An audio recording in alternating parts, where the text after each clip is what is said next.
this afternoon to the naming ceremony for the George Haniford Administrative Suite. My name's Howard Taylor. I'm the director of the COREC, and we're really excited to have all of you here today to be a part of this ceremony. I want to particularly welcome Francie. Glad you could be here and be a part of this. I know what a great role you played in supporting George throughout his career, and I know how important that is to the success he had here at Purdue. So welcome to you. I had a few things to say because when I was starting out my career at Colorado State and Marquette University, George was finishing up his career. So I was a young professional, and I would see George in the distance at the NIRSA conference, and I never had the courage to go up and say anything to him at that time. But I did know that he was, he was such an icon in NIRSA. He was the first honor award winner for NIRSA. He was a leader in NIA and NIRSA, and was a past president of our association. And so at the time, I just saw him off there as one of these people that was just, unapproachable as one of the key leaders. And I regret that I never did go up and say anything to him when I was a young professional. But George was a pioneer in so many ways. He was key to getting the original COREC opened here in 1957, and he was so far ahead of his times with what we did here. It was the first recreation facility that was devoted to student recreation at the time. It was unusual because it was available to men and women, which sounds really strange today, but back then, men and women had separate facilities, and it was just so amazing in '57 that this was opened up that way on our campus. Additionally, in addition to the building, he was a leader in so many other areas, things like club sports, which at the time there was a lot of debate about how the club sport programs would be handled, and he took the lead in so many ways there. So as a professional looking in from the outside, I saw that, but I didn't really understand it all that well. When I got here 9 years ago, I got a chance to go through a lot of the old files, and I saw a lot of information about George's influence in NIRSA and in the Big Ten. And it just was amazing the things that I saw. I got to come across a variety of memos and carbon copies of things, and I need to take a minute here for my young staff that's out there. Carbon copies used to look like this. They were, kind of this thin paper that you put in a typewriter, and you might be able to do 3 or 4 at a time. But the thing that was interesting that I saw in the files is that George was sending notes off to the likes of Hovde, Freehafer, Ford, Mackey, Mollenkoff. I brought this along. I'm going to leave it out here for those that might want to see it. This one is a note to President Hovde, Mr. Freehafer, Director Mackey in 1960. Those are the kind of things that I found in the files that kind of talk to the history and the peers that George had while he was here at Purdue. Now, me, I send notes to the likes of Lawhead, Medicine, Pitstick, maybe even Preo. But it just doesn't feel quite the same as seeing those names on here. But it was a different time, and definitely a growing time here at Purdue that George was a part of and was instrumental in just recreation and the creation of the significant program we have at Purdue, that many of us in the room get to continue that legacy for Purdue and for the Big Ten. George really helped develop and mentor a number of great leaders. That was one of his legacies that he left for the nation and for NIRSA. And it was because of his administrative leadership that happened, and that's why we thought it was so important to name the administrative suite in his honor, because it's our hope in recreational sports today that we will continue that legacy and send people out, whether it's graduate students or whether it's young professionals, to eventually leave here after their experience to become leaders around the country. And so it's with that in mind, which is why we felt this was an important thing to recognize and honor George and his legacy here at Purdue. I'm going to show a real quick slide presentation here with some photos just to kind of go back down memory lane a little bit. And this is, as you can see, this is the front, the east side of the new building. This was the construction site of the original co-rec. Back, I believe the construction started in 1954 and the building opened in 1957. That's kind of the building. That was the original part of the co-rec that was, I mean, like I said, and it's hard to envision, this was so far ahead of the times for anybody else in the country to do anything quite like this. This is a look at the facility overhead. You can see right here the outdoor swimming pool, which is where the current aquatic center sits. This is the ice skating rink. You can talk to Larry Preo about shutting that down a few years back. We refer to it as the tennis courts. The tennis courts. The tennis courts. But again, I think this includes the addition of, this is after 1981, when the racquetball courts and what was known as the East-West Gym were added. This is some fun pictures of little table tennis. Definitely our students today dress a little differently than this when they come in. Yeah, Quite a crowd at the outdoor pool. Obviously, for those that maybe didn't know, this is George. Anybody? This guy right here. Anybody know who that might be? I think he might be in the room. That's Jack Carl. So, this was a lounge area that a lot of the students took advantage of. Now, we thought this was interesting. This was the scale that was out in an open space, which obviously today that would not go over with our crowds. George at his desk. And now we'll just show you a few pictures of the new building. This is the featured gymnasium, which actually sits about on the site where the old squash courts were, somewhere in that general area. The new climbing wall. This is the demonstration kitchen. This is my favorite view of the building. This kind of gives you a sense of what we tried to do when we opened up the space and tried to help people see all the different activity that can go on within the building. This is the recreational pool. That's the vortex. When I came here 9 years ago, Larry, Preo, and Wendy invited me, and Francie and George invited me to come down to Noblesville and spend some time with George because, number one, I'd never met him before, but to get a chance to spend time with them. And I had the opportunity to go down there a couple times and go out to dinner and just get a chance to meet them, which I really cherished that time and the opportunity to have met both of them. And then, obviously, a fun shot of George as we were finishing up one of the nights we had dinner together. But had a great time there. I wanted to share some of those photos because you got to see the original building. You got to see some of the new. But I think it's important that the legacy of Purdue Rec Sports started in that era with George. And our goal was to try and remember that, to try and put ourselves in a position to serve our campus the way George did, the way he cared about and served students. And we're trying to do the same thing. And that legacy was developed then, and it really laid the foundation of what we've been able to do. And so with that, what I'd like to do is invite up Dr. Larry Preo to come and say a few words and share a little bit of that connection.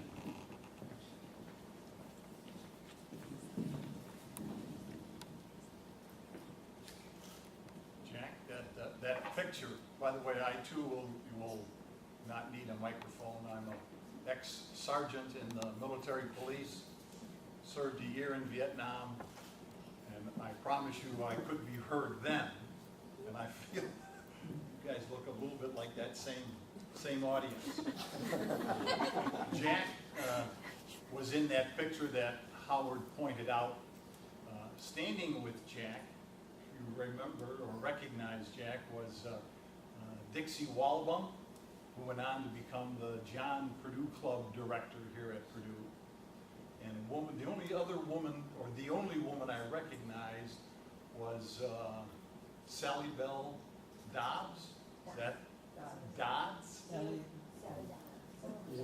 Sally Bell, to her friends. Sally Bell's name changed over the years quite a bit. Sally is still with us. I think she's living in Florida at the time.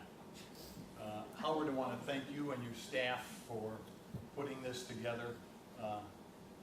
It is truly a full circle for so many of us. Certainly want to welcome Francie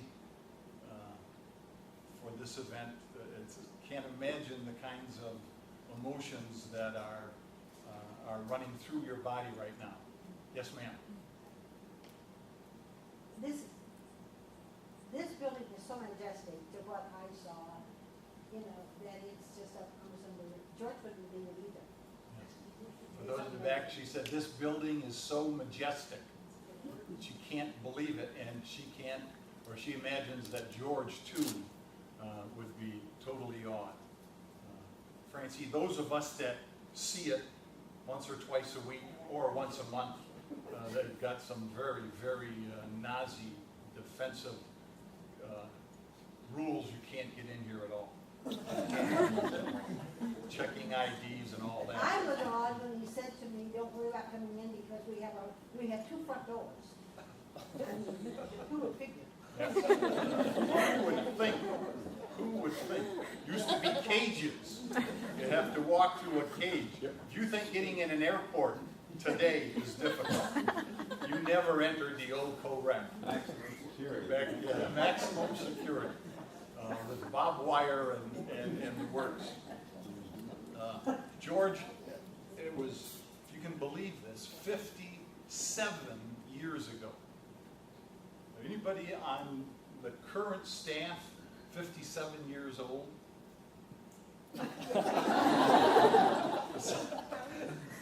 I noticed his wife, Mary, did not raise her hand.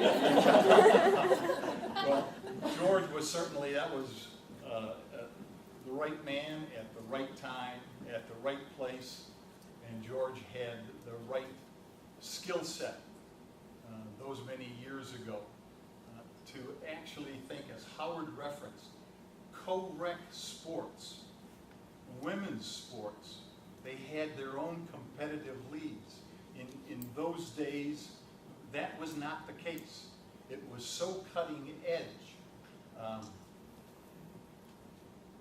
I had one cutting edge experience when I was here from 84 to 88 as executive director or director of the co-rec.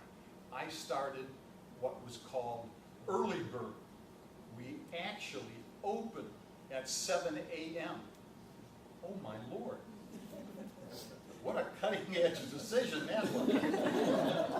Can you imagine George Haniford and his staff at those times doing the innovative programs that, in fact, they did those many years ago. George was very proud of the fact that he was a man of the students. He would often lecture. I'm looking around the room, those of us that worked for him. Often lectured us, didn't he, Jack and JR? Carol lectured us, is it right for the students? If it was right for the students, we would do it. Of course, it would have to be right for Dr. Haniford, too. Right for the students, and right for and Francie just pointed at it. Dr. Haniford seems like I've known him almost all of my adult life.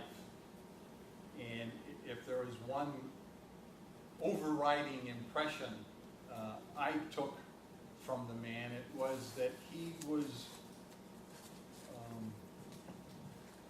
very assertive and aggressive in expressing his opinion about, it would be his opinion about your opinion or your behavior. That was probably our landmark. We would often ask ourselves as a staff, what should we do?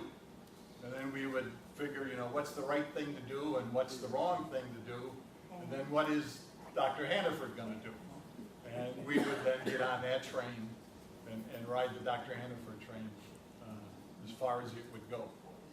But he also, as Howard pointed out, was very much a mentor to not only those of us that worked with him here over the years, but that he mentored across the country. One of the associate directors under Dr. Haniford, Chuck Shelsky, went on to be president of NIRSA.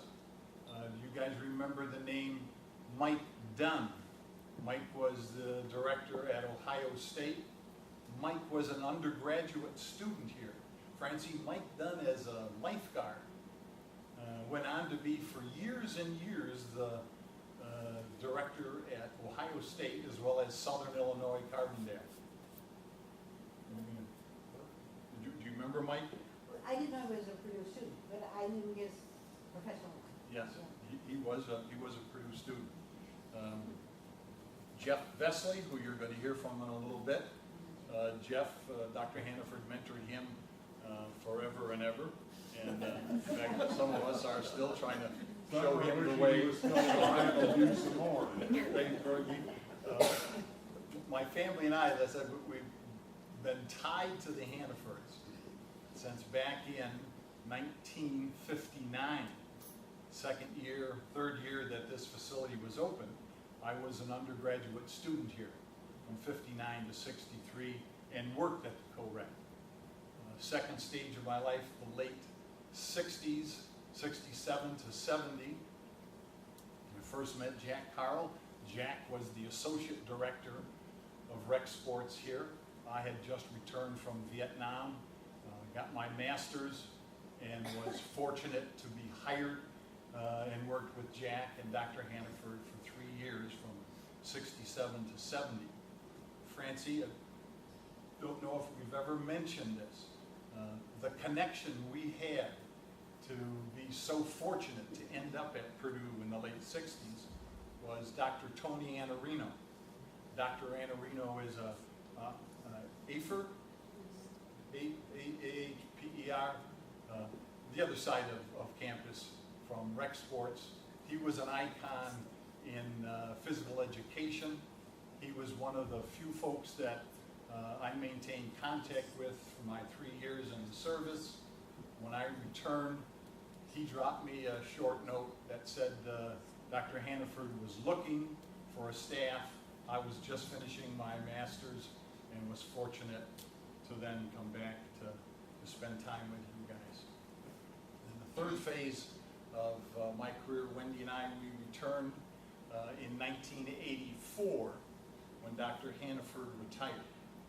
Dr. Haniford was director from its opening. I take that back. Dr. Haniford and Mr. Clevitt, Yeah. Merv Merv Clevitt was the first director, and Dr. Haniford probably after the first year, the second year that the facility was open, George Haniford became the director. 58 onward to 1984. When George retired, he stepped away and did not look back. He did not, Carol, did not call us daily. Did not, well, he might have called John Qualio daily. John was responsible for keeping the outsides and the insides of the co-rec looking sharp. And God forbid, if Dr. Haniford drove past the outdoor fields and the grass wasn't what, inch and a half, whatever his prescription was, we'd get a telephone call. That would be the only thing, Francie. He'd call and tell us if the Hanifords, also back in 1984, I had Wendy and I, 2 kids, a dog and a cat. We're fortunate to be hired. I had been the athletic director at St. Louis University. Thought there'd never be a job that I would leave athletics for. Only this opportunity that came up was just a wonder. We sold our house much quicker than we anticipated. Ended up without a house, and here in West Lafayette, the Hanifords, who were empty nesters at the time, provided housing in their house for 2 teenage kids. But you have to tell what the house was before you tell how many people you want. I have to tell them what the house was It before. was a 1-story house. 1 story, 2 bedrooms maybe? 3 bedrooms, but a good size one, a medium size one, and a little one. Okay. Uh, It was a small house. It was Is that No basement and no attic. No basement, no attic, certainly no place for the dog to do his business. Pardon me? We had a good time. Yeah, I don't know about that. I was terrified every minute I was in the house.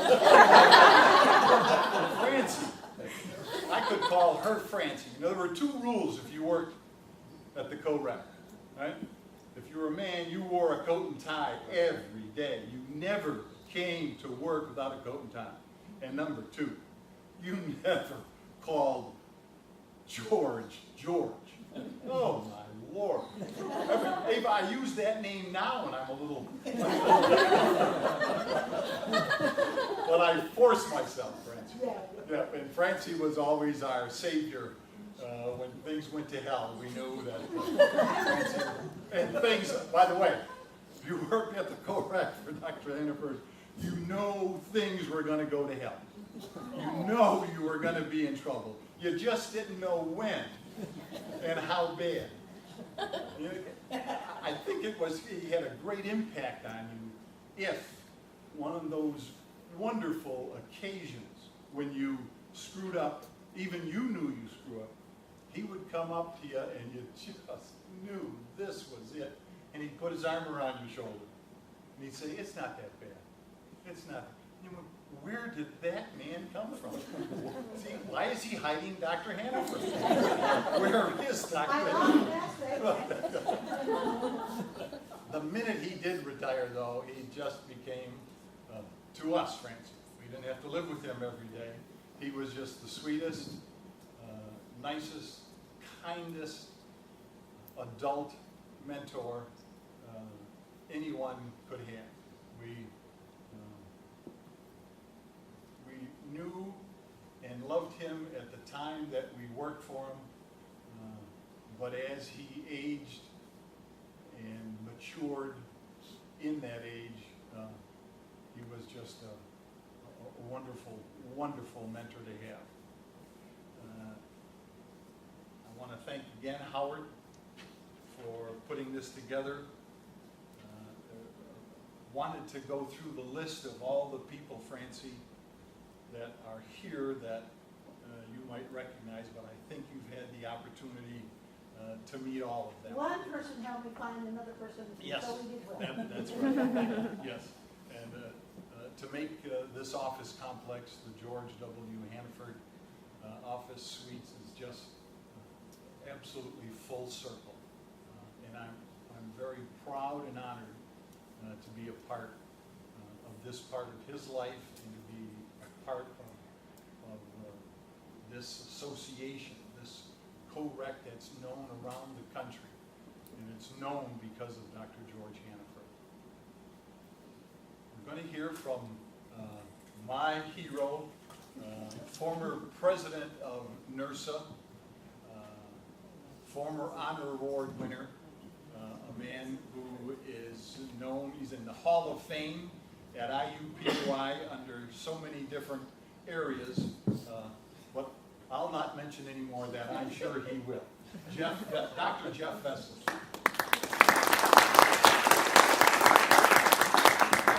Well, let me first say that I had the great fortune to meet George and Francie in San Diego at my first national conference.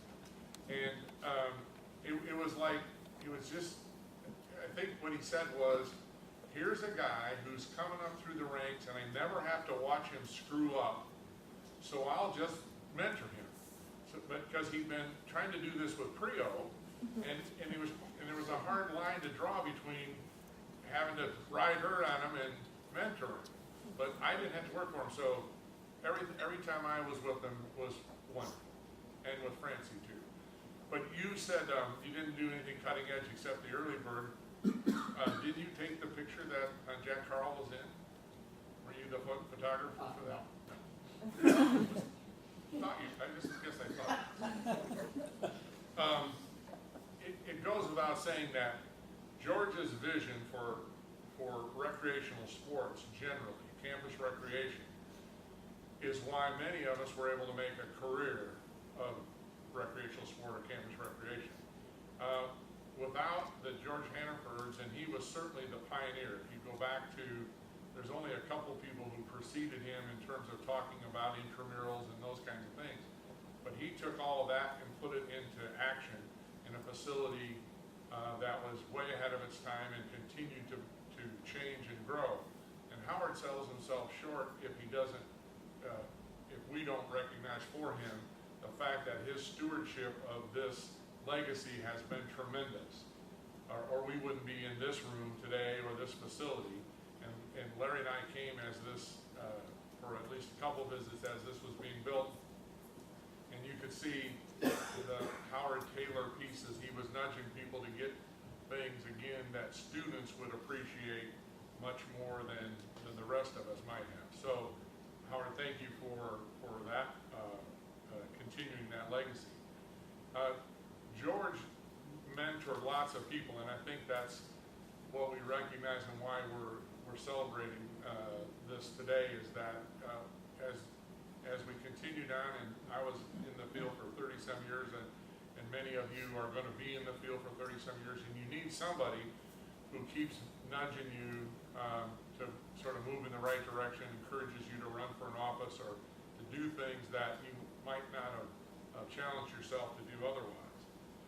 But the most important piece of that meeting in San Diego was when my wife Sue and Larry's wife Wendy got to meet Francie, and I'm sure she's continued that with Mary, in terms of just being that person who reminds you that for every time we take on an issue that we think this is a take no prisoners issue, there is only one response to this, and we get all emotional about it. Here comes Francie to sort of cut off the peaks, get everybody back, calm back down. The staff would look to her. Francie, is it this bad? Am I on my way out? Francie goes, no, everything's fine. Just relax. And so she nurtured the spouses who were nurturing us to be part of this whole thing that we call campus recreation or recreational sports.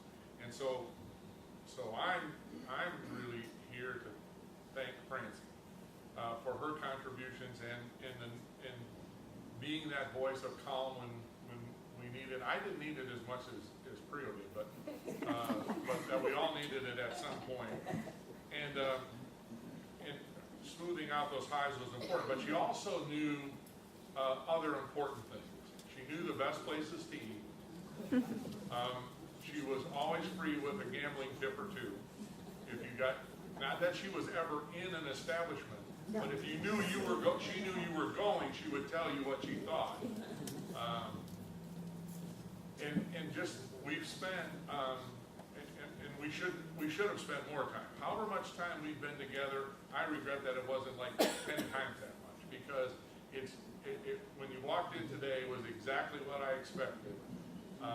The response to this process is. You don't know the things you're going to miss till too late. That's right. And so that's probably a challenge to all of us. So today, when you go home, that person you've been going to email, the person you've been going to call, that person you're going to give a hug to, do that today, because you don't know when those opportunities will escape, and so you should really do that. And the fact that we've all been touched by the Hanifords, and you know, while this is about George and Francie, they have an extended family that's done wonderful things also, and they've nurtured the Chuck Shelskys of the world and the Mike Dunns of the world and the Howard Taylors Howard was probably, how long is the soccer field? But that's probably how far Howard was from George when he saw him. He and Francie have nurtured all of us to the point that we're here and we've had careers and we've been in higher education and hopefully helping students. And those of you who are new to this, you're going to be standing here giving some tribute to somebody 30 years from now or 40 years from now or whatever. And so just all that you do, think about how your life has been touched by somebody, and our lives have been touched by Francie and George. And we are so much better off for that. Thank you.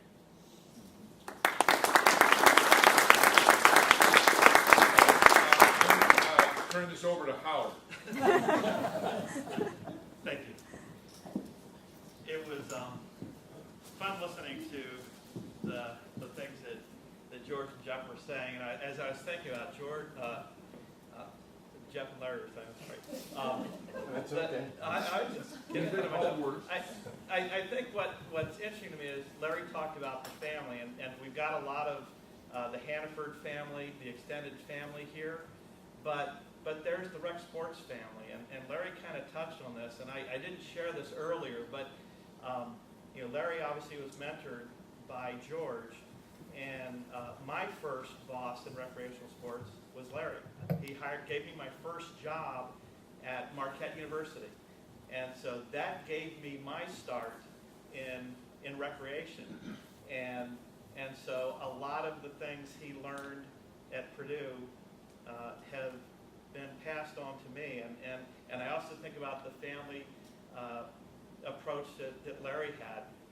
Mary and I got married, and we were not struggling, a young couple, and actually Larry and Wendy helped us buy our first house together, and so they shared in that. He says it's the worst financial arrangement he ever had, but actually it helped us out. He still owes me. He still owes me. But it just got me thinking about, we've got our families, but we also have this rec sports family that I think those of you that are in NIRSA know that, many of us are interconnected and look back on the people that have mentored us, and there's just such great memories and such connections that have been vital to each of us in our careers. So again, I thank Larry, but I also thank George and Francie for what they did to help make my career possible. So thank you so much. It's very special. As far as finishing up, we have a few more things to do, and then I did mention earlier, but we decided to wait. We've got food in the back for people. Feel free afterwards to mingle around. We can provide tours for people that want to see the building, and I encourage you to go into the administrative suite. But what I want to do is mention what we've done in the administrative suite. We've obviously named it in honor of George, but we put up a display. And the display that we have up talks about George's role at Purdue. And when he retired, he was named Director Emeritus of the Division of Recreational Sports. And I thought I'd read a few things briefly from this because I think it speaks volumes about who George was and what he did. It says, Provost Haas brought forth a resolution of appreciation to Dr. George W. Haniford, who served the students of Purdue University for over 40 years. Vice President Fishang read and proposed the adoption of the following resolution. Whereas Dr. George W. Haniford has served the students of Purdue University with unprecedented dedication and enthusiasm for over 40 years, and whereas he has gained national acclaim for his ability to develop innovative recreational sports programming which maximizes opportunities for students. And whereas he has sensitively evolved programs and provided facilities unsurpassed in quality to meet the constantly changing recreational interests of our student population, and whereas few, if any, university staff members have had greater positive impact upon the educational environment of such a large number of Purdue students as George W. Haniford, be it resolved by the trustees of Purdue that the gratitude of the entire university community be expressed to George Haniford for providing students and staff with the finest of recreational sports experiences, and that George W. Haniford be awarded the rank of Director Emeritus, and that the resolution be spread upon the minutes of the board as part of the permanent record of the university. I think that sums up what George did, and it speaks to what all of us do in recreational sports with the impact we have on such a great number of students and help them be successful in their careers in their university and here at Purdue. So I just thought that's what we have on display. I wanted to show it to you here, but encourage everybody to go into the administrative suite and see that and take it in, and feel free to wander around and mingle. But before we do that, Francie, could you come up, please?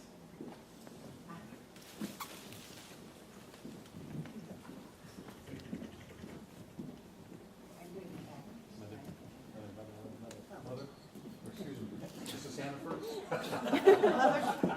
No, I wasn't gonna.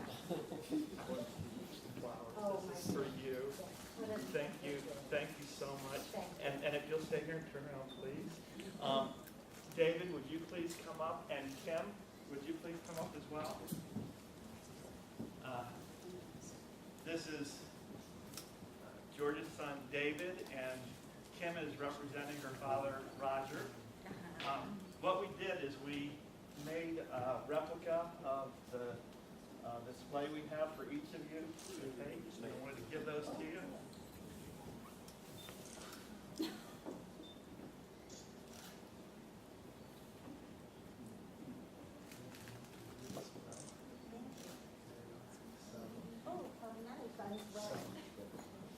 So thank you all very much. Thanks for your family's involvement and all that you all have done to support Purdue Rec Sports over the years. And we are just honored to be celebrating George's legacy here at Purdue. So, thank you very much.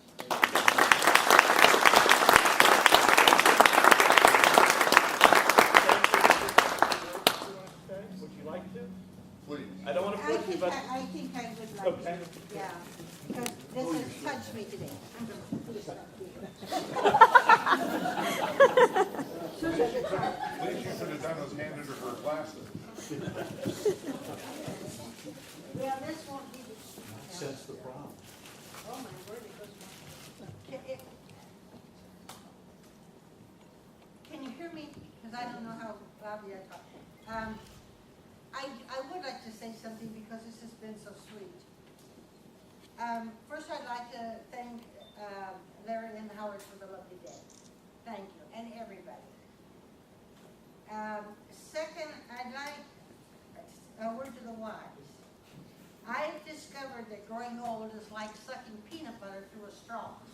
So listen gently, because this isn't going to be easy.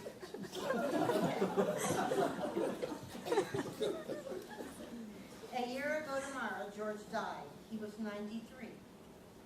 Alzheimer's had been eroding for some years, so he's resting.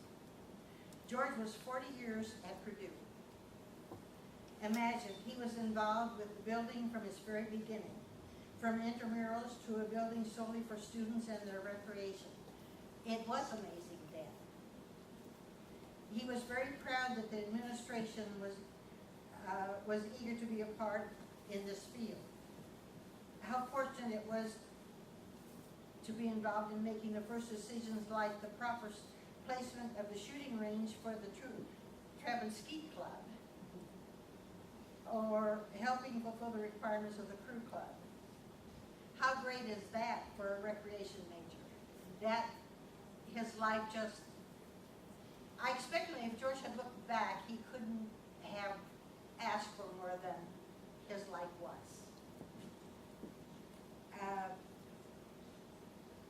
We'd not seen the rec gym since retirement, you knew that. This is so magnificent that even the words I put here don't, this is unbelievable to me. And I can't, what fun it must be for young people today. I was going to introduce my family, but